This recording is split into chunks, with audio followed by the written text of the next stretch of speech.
नमस्कार साथियों, आप सभी का हमारे YouTube चैनल पर हार्दिक स्वागत है। और आज हम आपके लिए टेस्ट सीरीज लेकर के आए हैं 11। ये हमारी 11वीं सीरीज चल रही है। इससे पहले हमने 10 सीरीज बनाई हैं, जिसमें कि 10, 12 और 15 इस तरह से क्वेश्चन दिए हुए हैं। साथियों, आप हमारी प्लेलिस्ट में जा कर के उन वीडियो को भी देखें, जिससे कि आपका ज्ञानवर्धन होगा। तो देखिए साथियों, आज का हमारा फर्स्ट क्वेश्चन है, नक्षत्र संपातादीनाम वेद कालम कह प्रतिपाद्यति, कि नक्षत्रों के द्वारा जो है वेदों का समय का निर्धारण किसने किया है, किसने प्रतिपादित किया है। फर्स्ट ऑप्शन है आपके सामने बाल गंगाधर तिलकः, सेकंड दिया हुआ है महर्षि दयानंदः, थर्ड ऑप्शन है सायणः और फोर्थ ऑप्शन है मैक्स मूलरः।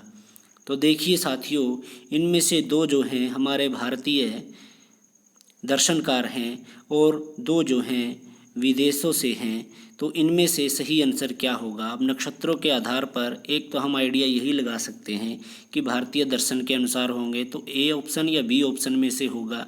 और इन दोनों में से भी आपका सही आंसर क्या है, बाल गंगाधर तिलक। इसका सही आंसर क्या है, बाल गंगाधर तिलक, जिन्होंने वेदों का समय माना है 4000 से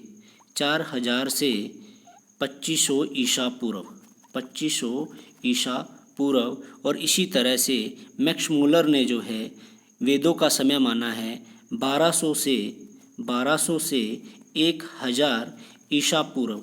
सभी दार्शनिकों का अपना अपना मत रहा है और अपने अपने मत के अनुसार उन्होंने बताया है कि क्या समय रहा होगा। और वेबर ने जो है 1500 से 1200 ईसा पूर्व माना है, 1500 से 1200 ईसा पूर्व वेबर ने माना है। और जैकोबी ने 4500 से 2500 ईसा पूर्व जो है वेदों का समय माना है। इसके पश्चात नेक्स्ट क्वेश्चन ये रहा आपके सामने कि वज्रहस्तः इति विशेषणम कस्य देवस्य, कि वज्रहस्तः ऐसा विशेषण जो है किस देवता के बारे में बताया गया है। वज्रहस्ता का मतलब है वज्र को हाथ में धारण करने वाला, जिसमें कि कौन सा समास होगा, बहुव्रीहि समास होगा। तो यह विशेषण जो है किस देवता से संबंधित है। ऑप्शन नंबर 1 है उषसः, सेकंड है विष्णु हो, थर्ड है अग्नि है और फोर्थ है इंद्रस्य। तो इन चारों में से सही आंसर होगा इंद्रस्य, कि वज्रहस्तः जो विशेषण है वो किसका है, इंद्र देवता का है। और इंद्र देवता को जो है सबसे बलशाली जो है देवता माना जाता है। और सभी देवताओं का देवता कौन है, इंद्र है।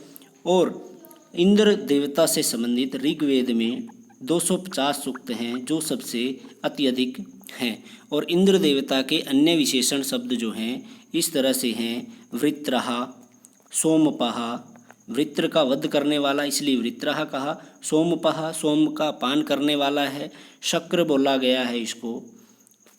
अन्य नाम क्या हैं, विशेषण शब्द क्या हैं, शक्र है। इसी तरह से वज्रबाहु, वज्रहस्तः और वज्रबाहु भी जो है ये विशेषण शब्द भी किसके लिए है, इंद्र के लिए है।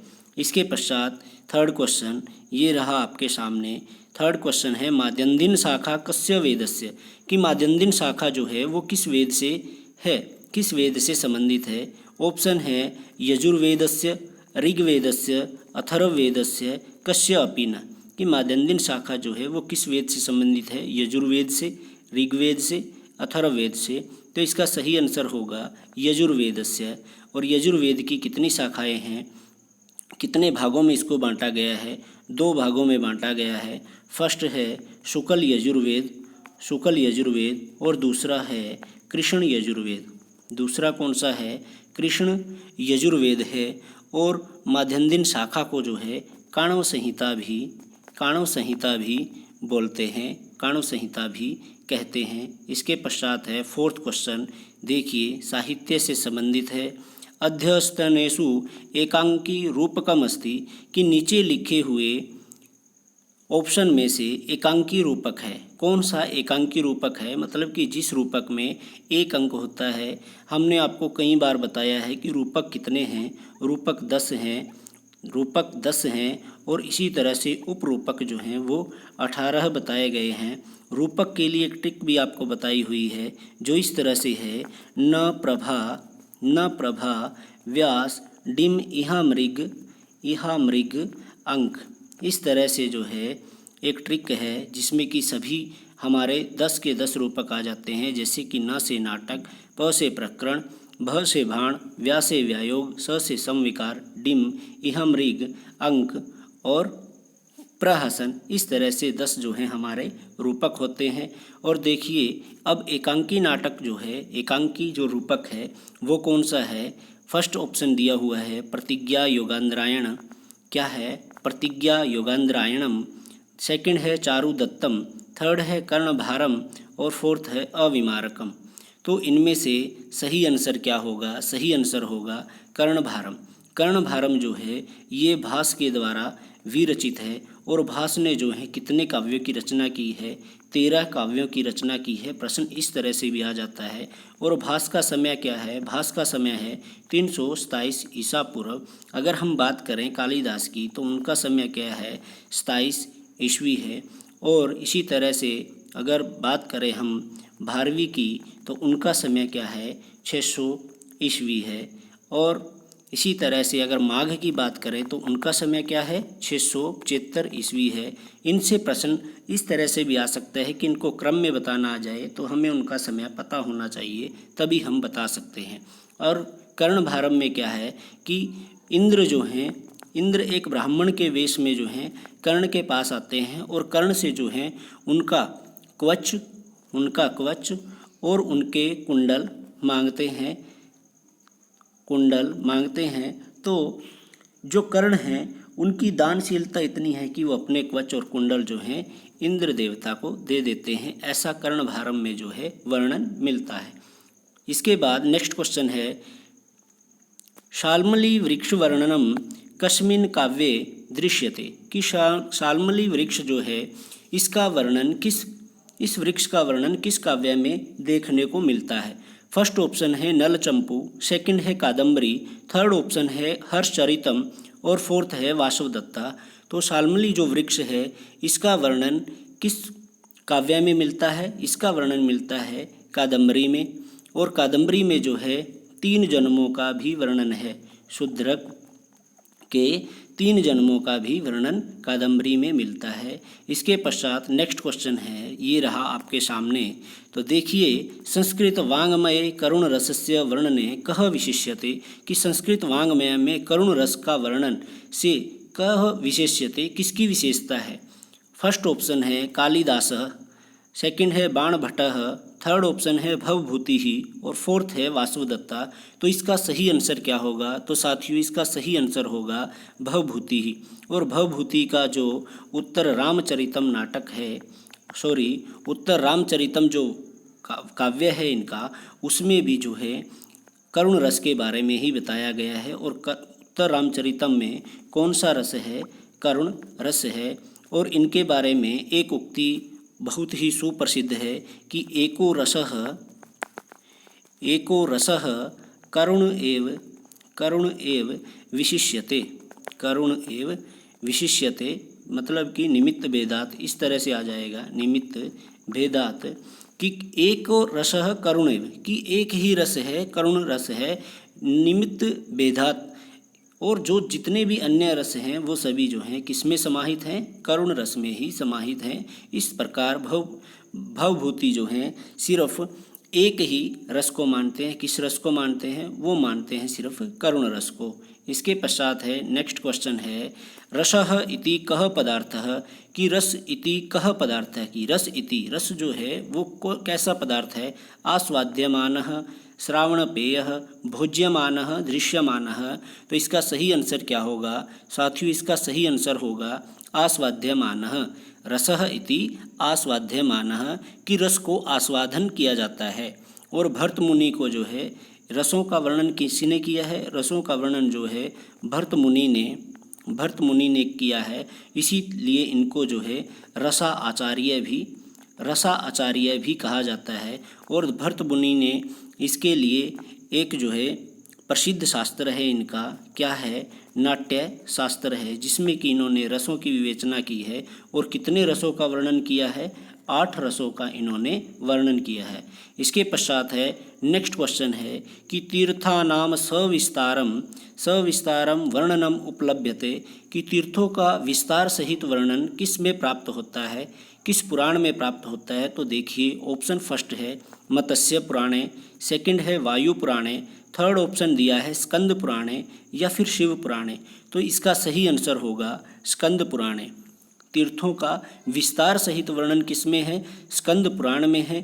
और स्कंद पुराण में कितने श्लोक हैं, 81,000 श्लोक जो हैं स्कंद पुराण में दिए हुए हैं। इसमें स्कंद पुराण में भारत के जितने भी तीर्थ हैं उन सभी का वर्णन इसमें मिलता है। इसके पश्चात है नेक्स्ट क्वेश्चन, ये रहा आपके सामने कि लघु कौमुदीकार मते समासः कतिविधा वर्तते, कि लघु कौमुदीकार के अनुसार समास जो हैं कितने प्रकार के बताए गए हैं। ऑप्शन है पंचदा, सप्तदा, चतुर्धा या फिर अष्टदा। तो लघु कौमुदी में जो हैं कितने प्रकार के समास बताए गए हैं, उसमें बताए गए हैं 5 प्रकार के। 5 प्रकार के कौन कौन से हैं। फर्स्ट जो है वो है केवल समास। सेकंड जो दिया हुआ है वो आता है अव्ययी भाव समास। और थर्ड आता है तत्पुरुष समास। थर्ड कौन सा है, तत्पुरुष समास है। फोर्थ है बहुव्रीहि समास। और फिफ्थ जो है दिया हुआ है द्वंद्व समास। ये 5 जो हैं इस तरह से बताए गए हैं।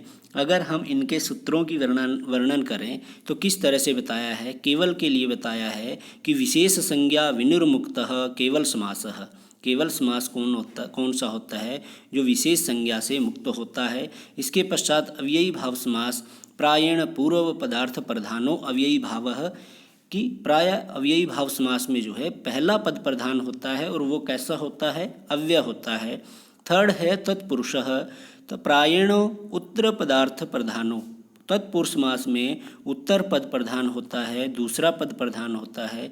बहुव्रीहि प्रायेण अन्य पदार्थ प्रधानो बहुव्रीहि, कि बहुव्रीहि समास में जो है अन्य पद प्रधान होता है। इसमें न तो पहला पद प्रधान होता है और न ही दूसरा, इसमें कोई अन्य पद ही प्रधान होता है। जैसा कि हमने क्वेश्चन में देखा था वज्र हस्तः,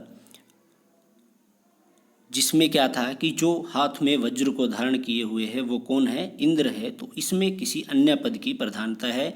इसी तरह से आता है द्वंद्व, प्रायणो भय पदार्थ प्रधानो। इसमें जो हैं दोनों पद प्रधान होते हैं, दूसरा पद भी और पहला पद भी।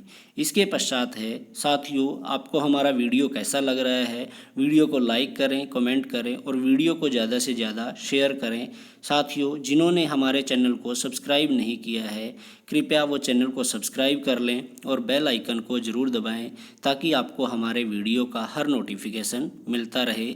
तो देखिए 10 क्वेश्चन है। लास्ट क्वेश्चन जो है अल्पा अचतरम इत्यस्य सूत्रस्य उदाहरणम, कि अल्पा अचतरम इस सूत्र के का उदाहरण कौन सा है। फर्स्ट ऑप्शन है शिव केशवऊ, ईश कृष्णऊ, माता पितरऊ, हरिहरऊ। तो इसका सही आंसर क्या होगा, इसका सही आंसर होगा शिव केशवऊ।